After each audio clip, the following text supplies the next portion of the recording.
In order to succeed, you have to fail more. Either way, you have problems. So why not live an awesome life? Right. That is literally the thing that ends up keeping you small. I'll either find a way or I'll make one. The obstacles will transform you into the person who can have that dream life. Why would anyone choose to live a boring life? Hey there, this is Greg Denning. We want to reach as many people as possible and help as many families as possible with these conversations. And we want to keep this podcast ad-free forever. You can help us do that by subscribing on Spotify or Apple Podcasts or wherever you listen, your favorite platform, and on YouTube. And leave a quick review and share your favorite episodes with friends and family. It makes a big difference. Thank you for being a part of this very important movement.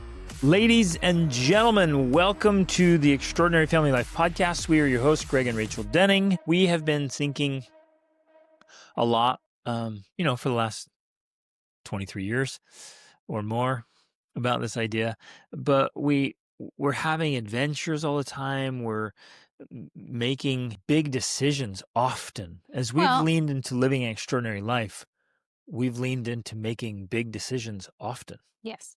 And I think part of a catalyst is while we were at the beach today, I got a really great question from a friend that sparked this conversation with us. And I think it's important and necessary to address here because it really is a key element or ingredient to the basis of our podcast, An Extraordinary Family Life.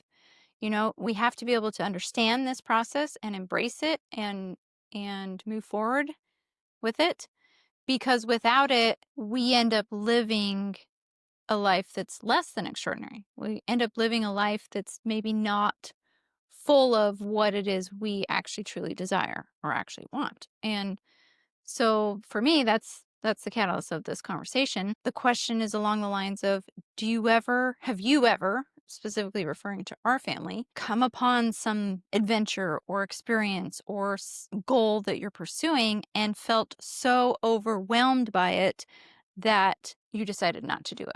I feel that all of us have faced that feeling at some point where we want to do something, but then when we get to the reality of doing it, the challenge of it is so overwhelming, right? Like the word that was used, that we just are like, I can't do this. It's not possible. And so we don't do it. Part of my answer to her at the time was, well, yeah, we have, but I couldn't think of a time right then when we backed away from it, because we're going to go into that. Why? But that's just not how we approach things in life. The why initially was my craziness. I just became a ready, fire, aim guy. That definitely plays a part of it. I would just go. Right. Like, no. Like, what about all this stuff? I don't care. Let's go. We'll figure it out. When we started our crazy, unconventional life, we were both very young. We were in our 20s, and there was a lot of that. You were the impetus as far as that goes, and I just kind of was like, okay, let's go. And so when the challenges came, which they did, trust me, they came, you just did whatever you had to make it work. Yep. And did it with a smile so that it worked out. It was hard. It was so hard, but that's also what made it fun.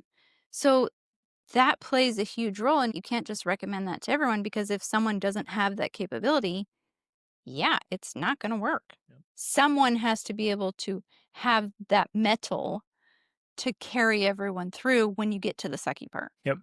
Because it's going to happen. I adopted this ancient belief of I'll either find a way or I'll make one. Everything we have faced has felt overwhelming. Every big decision will. Every big decision, every big dream, every big trip we've planned, it's always felt overwhelming at the beginning. But I can't remember anything in the last 10 or 15 years that we faced that was overwhelming, that because it was overwhelming, we decided not to do it. That has not happened. There are things we have decided not to do because we believed the amount of effort and work required to do it was not worth it for us. Yep. For that thing. What this example is illustrating is one aspect of how we make decisions. Like we don't back away because it's overwhelming. we'll totally back away if we feel like the exchange rate is what we call the Mhm. exchange rate is too much. Like if it's going to sacrifice too much of our health or our family or happiness, Mhm. we're out. One of the success principles, I think, in Jack Canfield's success principles is like, in order to succeed, you have to fail more. And we did a lot of failing in those early years, but because of the mindset we had, because of our situation in life, we just did it anyways. Mhm. And that gave us so much life experience. Yep. Anything that you pursue that's worth doing is going to be way harder than you imagined it would be. A lot of people don't realize that when you start pursuing your dream life, what you're actually doing is signing up for solving problems. That's actually what a dream life is: solving problems, learning how to think and make decisions and overcome and handle things step by step by step. That's the only way to actually achieve your dream life. And But some for so many people, that just looks like and feels like overwhelm. Right, and for many people, just to hear that, they're like, "Oh, I'm out. Right. I'm out. Wait, hold Yeah. up. You're telling me a dream life is just bigger problems? Like, And I'm more out. work. I'm out." Yeah. As though, and again, it's ironic and naive, but as though, like, if I don't pursue my dreams, I won't Right. have any problems. Like, Yeah. You that's still never going to will. happen. You're going to have problems. So you're like, well, if I chase my goals and my targets, I'm going to have problems. So I'm not going to. And so you stay home and have problems. You're like, Yeah. well, either way, you have problems. Mm-hmm. Either way, you have challenges. So why not live an awesome life? Right.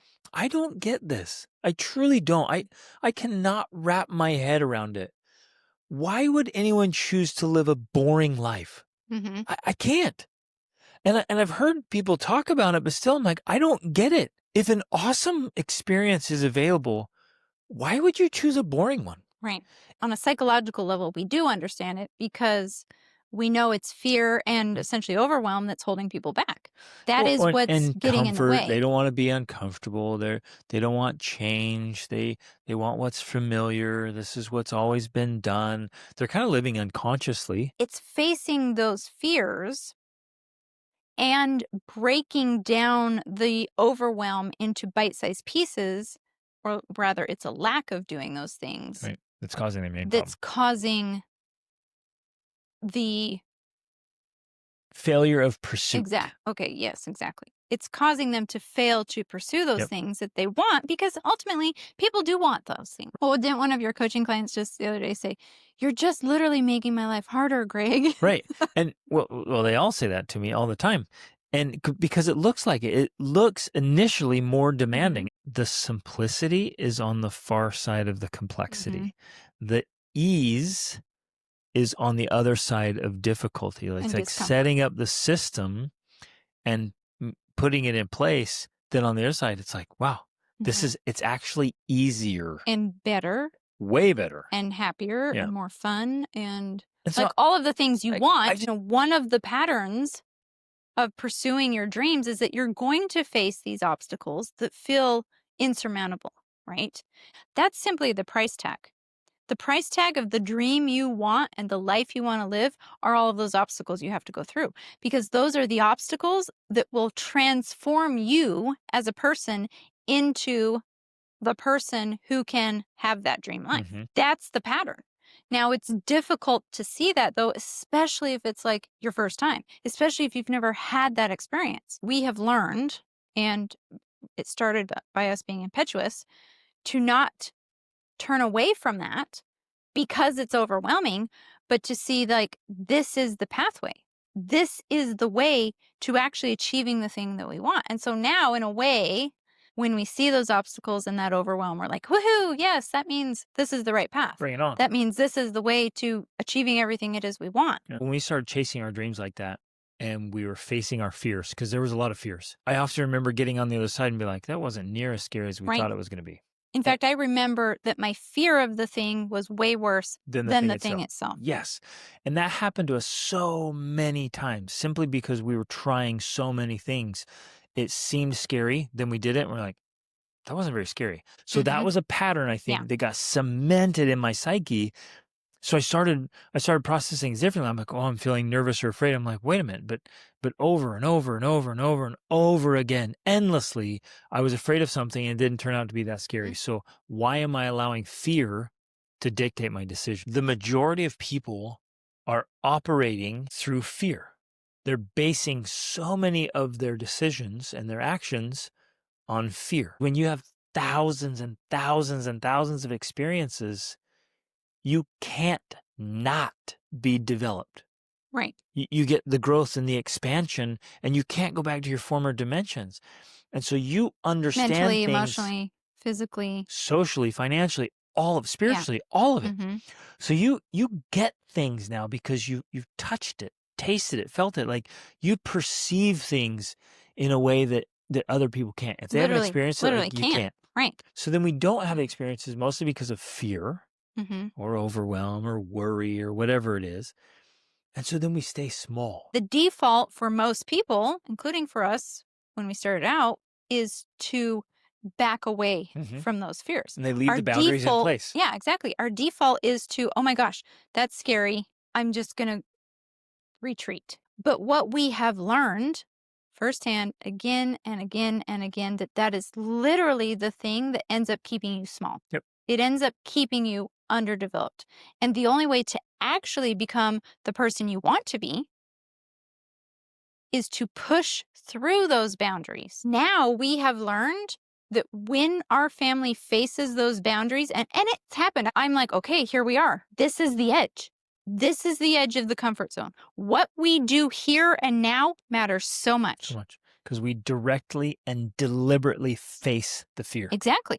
So you and I have learned to take that role of like, okay, yeah, legit, there's fear here. There's overwhelm. There's this. Let us break this down and figure out how we can move forward step by step by doing the one little thing that we know we can do to move forward rather than, oh my gosh, we're scared. Let's go back to the comfort zone. Yep.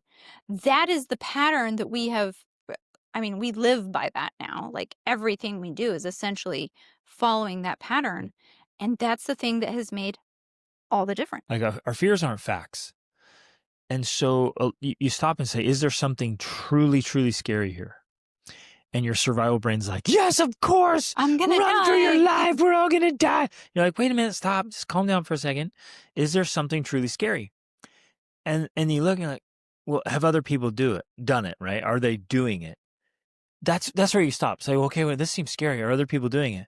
And you're like, well, bro, there's a lot of people doing it. Mm-hmm. And okay, let's look at the results. Yeah.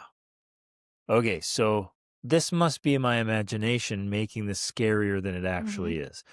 So in some ways, I guess visually, just to walk through this, you and I will walk up to the barrier and start looking around like, okay, it feels scary. It feels uncomfortable. Let's look around. Let's peek over the barrier. Well, in a lot of ways, there's analogies to cliff jumping. It's a very similar thing physiologically for us to face that unknown, to look over the edge, to be afraid of what's over there, to feel like it is dangerous because, yeah, there's potential danger. But then the thrill of pushing through, of taking that leap, that's where the power lies. And if we refuse to go through that process, we literally can't grow. We cannot develop. We cannot become a more fully enlightened person. It's such a valuable experience that is now what we seek out. Most of us, we want to desperately cling to our fears. Yeah. We want to hold on to them. I see this a lot when when we're inviting people to try new things and make changes and attempt things, go out and have a new experience. Which is essentially our whole life in business. Our whole life is this. And we're like, hey, well, try this. It's exposure to something new and uncomfortable.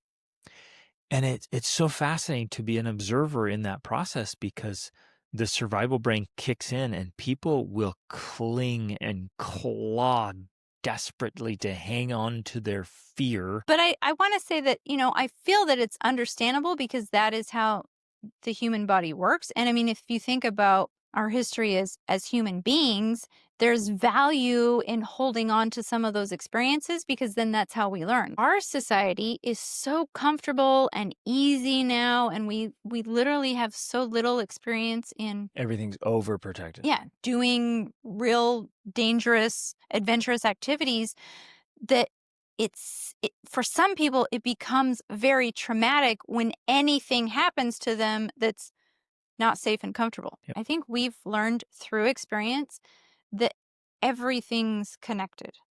And if you have one area of your life where you're afraid to face it, you're afraid to embrace the challenge, it really does end up limiting you in multiple areas of your life. Absolutely. I suspect that we as human beings are walking around with many, many, many examples of like that in our heads, in our psyche.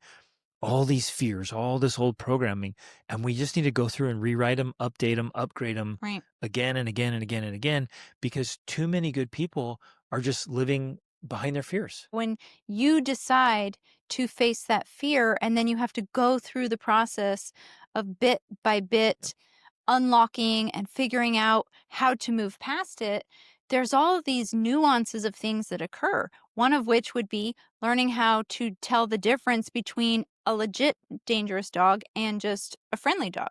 And when you have I'm afraid of dogs as the automatic approach to things, it's actually like part of your brain shuts off and you're not able to tell the difference between a friendly dog and a mean dog. And not even willing to think about it. And not even willing to think about it or face it. And that is an analogy of things that are happening in other areas of your life, because I've experienced this myself, that once you then go through that process, now, like you said, you now have a new framework of being able to approach other parts of your life in a similar way of like, well, wait, maybe even with my spouse here, I'm, putting up this thing of like, my spouse is this way all the time, rather than learning to see the nuances of how they're interacting and how, we can interact in a better way, simply because I've learned a new skill of facing a fear and moving through it and gaining new tools for being able to face something I used to be afraid of. And again, I want to really emphasize this. Those of you who are listening, and every one of us, we have hundreds, if not thousands, of these little limiters, these little boundaries, and we need to start working through each of them. And the more we work through them, the better we get at it, and the faster we start eliminating them. And I know, because I've experienced myself and I've helped others, some of them, when you eliminate it, you eliminate one and it automatically dissolves 4 or 5 like a domino of them. effect. Yeah, it just takes them out. So you're like, let's get rid of this one. And bam, immediately when that's gone, 5 to 10 others are immediately gone as well. Right. And you're like, now I have so much freedom in my life, and I can try all these new things. I'm actually enjoying an experience that I used to hate. Mm-hmm. Besides the fact that you actually, and this is real metaphysically, you free up energy that was previously stuck to now focus on different things. So you have all of this, because it takes energy to be afraid and to resist something that requires energy. We don't really think that that's a thing. It's automatic and we're just doing it, but it really is it's using mental, emotional, physical energy to resist and to be afraid. And when you overcome that, you now can take all of that energy to use towards mastery of whatever it was you're afraid of. But if you have that your entire life and you never face that fear and learn how to push through it, you miss out on gaining the skill of how to overcome your fears, which is one of the most valuable things you can ever learn. If you can't learn how to face and overcome your fears, you will live a limited life.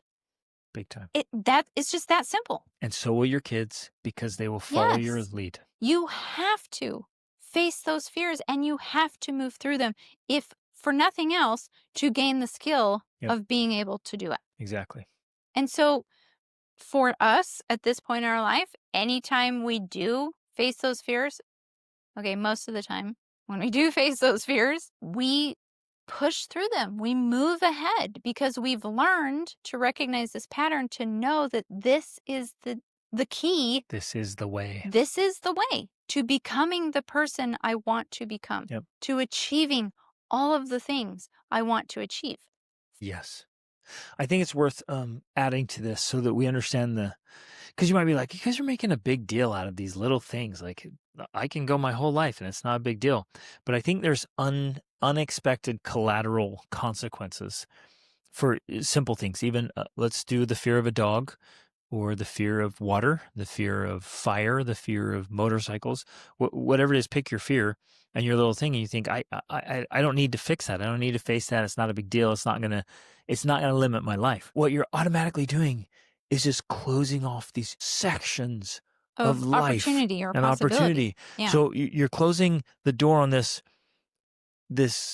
opening that goes to all these opportunities It's across like a the portal globe. It is a to lots portal. of worlds. Yes, it is. And you're closing that. If you keep bumping up against something like that, you're invited to go somewhere. Oh, but I'd have to fly and I don't want to do that. Or you're invited to go do something, but no, I don't do that thing. Even if you're not invited, the passing thought of like, we should go there, and you go, oh, no, we No, shouldn't. it's scary, Yeah. right? I think for me, those are more of the clues The indicators. or the indicators that is the specific thing for you Yep. that you need to address. And for me, that shows up in lots of ways. It shows up as opportunity, right? If I have the opportunity for something and then I don't take advantage of it specifically because of fear, that's like, okay, I'm literally limiting my life and my portals by not facing this specific fear, especially because it's right here in my face. Here's what's concerning to me, because I've seen it so many times, is all of that is happening subconsciously or unconsciously. Yes, it's true. And we get to see it a lot because we're leading trips, having adventures. We're observing people all the time. We're coaching people. And so we're rolling along, an opportunity pops up. We're like, let's do that. And somebody's like, no, let's not. And it's unconscious. No, we're not gonna do that. And I was like, well, okay, wait a minute. Let's talk through this. Why? Yeah, I just don't want to. Well, why? It's okay. Talk me through this. Okay, I'm afraid. What are you afraid of? Oh, this thing. Ah, interesting. Why are you afraid of that? When I was a kid, this. Okay, there it is. But all of that was subconscious or unconscious. Mm-hmm. I see it all the time. So even those of you listening, you might be listening to podcasts and say, yeah, that's great, Dennings. We're going to do that. That's fantastic. But first, you have to have a very heightened awareness of what's going on. You're literally choosing not to do things or choosing to do something else. And if you stop and really think through why you're choosing something else, it's because you're afraid of the thing you really want. But it's all happening so quickly and so subconsciously, unless somebody's there to say, hey, wait, why not? Well, and I think that is a key because I know we've talked, I've mentioned in passing about being able to break it down into step-by-step actions.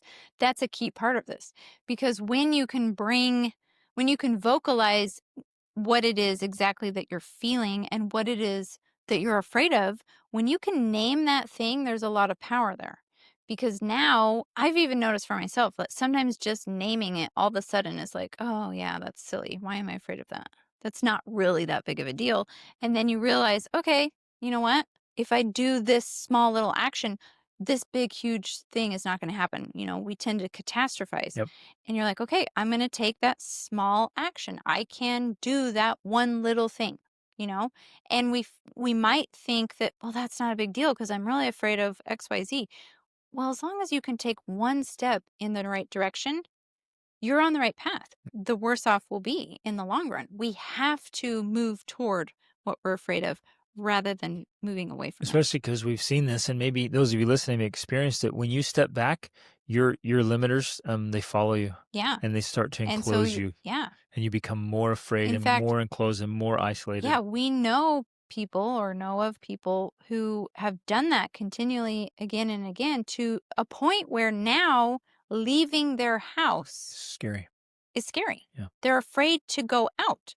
If you refuse to engage with the world If you keep retreating. and all the things in front of you, then your world just gets smaller and smaller. And so more and more and more things become terrifying. Yep, exactly. But the more you engage with the world, the less terrifying it becomes.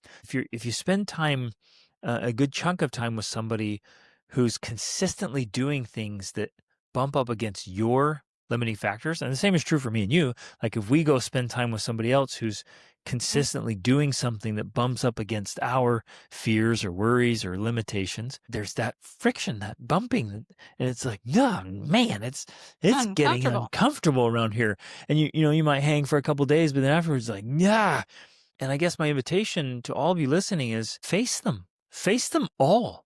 Put yourself in situations where you're going to feel it. And I know a bunch of you listening are coming to stay with us, right? We open up the World School Family Resort. We have a steady flow of families coming for the next 6-8 months. Mm-hmm. And so a lot of you are coming to stay. And when you get here, we're going to have a blast. But I promise you can't not bump up against those fears and those limits, the barriers. We have to. An expanded life is a great life, where a constricted, limited life is weak. And if you don't examine your limitations, your fears, your worries, the things that are holding you back, then you're not going to live very much. Right. You're going to be alive, but you're not living. Yeah, maybe there's more risks involved, but you're not really living if you're not trying. Right. If you're not doing things and taking on risks, that's not really living. That's just not dying. But I wanted to talk about exposure therapy for a minute because that, if you study psychology, that's one of the basic tenets that if you have a fear of something, if you have a phobia, or you feel even a lack of competence, the key to overcoming that is through exposure therapy, which essentially means you just expose yourself to the thing you're afraid of. Yep. That is how you overcome. Now, this is true even with serious trauma, serious, because we're talking about all of these things and some of them seem trivial. But we're fully aware that there's real trauma that exists. What I want to emphasize is that this is used in clinical psychology. It's not just something we're making up. This is a real technique to help you even with those difficult challenges. Yeah. There is a way to safely expose yourself to the thing that you're afraid of so that you can gain the competence and the confidence to know that you can face that and to be able to handle it. That right there is real power. And that's, in essence, the emphasis we're trying to make, that real power, really the power to live the life of your dreams, comes by gaining competence and confidence, which comes from facing and overcoming your fears. Yep. Or at least moving through your fears, even if you never overcome them per se. And I guess I want to say that with love, but also with some frankness. We got a bunch of wonderful human beings that are living these super limited lives because of a bunch of, the Spanish word just came to my mind, tonterías. It's just like, just a bunch of dumb little things, just dumb things, right? And it's true. And it's not that I'm like judging. It's that I've worked with so many clients that when they say it out loud, they're like, that's really dumb. That's really silly. It's kind of pathetic. Like, why am I still letting that be a factor in my life? And so right now, I to those of you listening, I want to give that invitation, like, examine all those things. Look at them, say them out loud, set them on the table, so to speak, and be like, well, that's lame. That's super lame. Why am I letting my life be limited and restricted because of all these little dumb things? Yeah. I'm done. I'm going to be a grown man here, or a grown woman, and stop being childish about what some random person at the store might think of you if you do something. Or if we bring those things out on the table, and they are a big deal because there are going to be some of those, then we go through this process. Yeah. We go through this process of walking through, what are we catastrophizing here? What are we thinking is the worst case scenario that's going to happen? And convince ourselves that we're right or that we're wrong, and kind of dispel that fear by speaking about it and talking through it so that we can really bring clarity to what it is that we're afraid of. Again, I say that as a silly example, but sometimes like, oh, there's a squirrel. What is that squirrel going to do to you? So really all we're afraid of is the thing that might happen. But when we can That's our vocalize overactive that, imagination right, exactly. creating things that aren't real. And we come back in a way to reality, and we're like, oh, okay, yeah, actually that is just a squirrel, or it is just some water, or it is just a stranger. A cute little dog. Then we realize, okay, here I am now in the present reality, and I actually don't have anything to be afraid of. That is a type of the exposure therapy I'm talking about, where get out of our heads and get into the real world, and then realize, oh, I'm actually capable of doing this thing or taking this step or looking at that dog, Little by little, as you take those steps that you think you can't take because you're so afraid, that's how you actually get over being afraid. When you start contrasting it, you realize, man, my fears that I think are so real, at least feel real to me, they're actually ridiculous. And they're not a real threat at all. Like the things, especially when contrasted against history, Right. and the real things that real people were facing. Now, you guys, if you're new here, welcome. If you've been around, you know I'm a tear the Band-Aid off kind of guy, and baby steps are for babies. Let's take some big leaps. And with a bunch of these small fears, you could do that. You could take a bunch of leaps. And no joke, I've done this, and I can recommend this because I've done this. You might line up a list of these little fears you have, little insecurities, and crud, you could face 5 or 10 of them in a week. You could orchestrate an experience that just completely annihilates several of your fears in one swoop. Gone. Like they're no longer part of your life because you went in hardcore, faced them all, came out the other side and realized, man, I should not have been afraid of that. I should not have let that thing hold me back for months or years or decades even. Like, how ridiculous. Living an extraordinary life is worth every effort. It's worth whatever it costs us. It's worth facing all the fears that are keeping us from that. Right. When you're not realizing that right there is the path to everything you want. Yep. So, okay, here's this. Your spouse will point these things out sometime. Don't resist it. Your friends, family members, total strangers will point it out to you sometimes. Don't resist it. I wholeheartedly believe one of the worst things we can do is live within limits. Stop right there. Live within limits. Yeah. That's one of the worst things we do. Right. Because you condemn yourself and your posterity to your current limitations. Many times the parents are the major limiting factors They're setting the for ceiling. the kids. Yep. Right. And they're like, well, I want my kids to do things. I'm like, well, then you have to do them. You have to lead the way. Do not expect your kids to do things that you're not willing to do. It's on you. If my kids are unwilling to do things because of limits that I passed along, it's on me.